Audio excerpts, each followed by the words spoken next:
কেন হারলেন কি মনে হয়? ওর সিনাসিস হেরেছে না, ওর পাপ ওকে হারিয়েছে।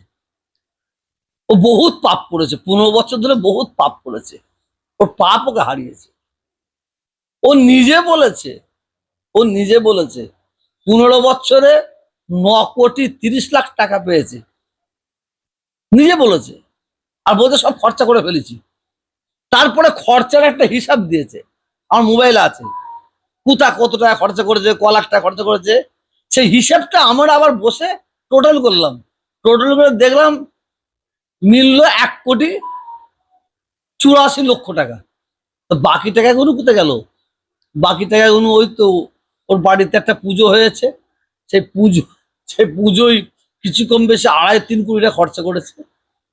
শিলাশিস চক্রবর্তী কে জাঙ্গিপাড়ার মানুষ আগে থাকতে মন থেকে তুলে দিয়েছে। কি হিন্দু কি মুসলমান, কি হিন্দু কি মুসলমান।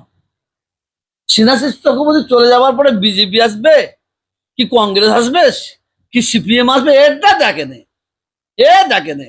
শিলাশিস চক্রবর্তীর বিরুদ্ধে মানুষ ভোট দিয়ে দিয়েছে বলে মনে করি। সরকার তো হেরে গেল। কথা বলা যাবে না, ও নিজে বলেছে হেরে গেলে ওর নামে একটা কুকুর রাখতে হবে, কুত্তাটা হেরে গেছে মানে ভাঙড় ক্যানিং এর মানুষ একটু আরামে ঘুমাবে, একটু আরামে ঘুমাবে, ওর বিষয়ে বলে লাভ নেই। শওকতকে পাওয়া যাচ্ছে কি খবর নেন, এই খবরটা দেন। এমনিতেও দেখা যাচ্ছে যে একটা গান আসছে ভাইরাল হয়েছে, অনেক গান ভাইরাল হয়েছে। শওকতের যে গানটা, মাস্টার গানটা কে বানালো কি জানি।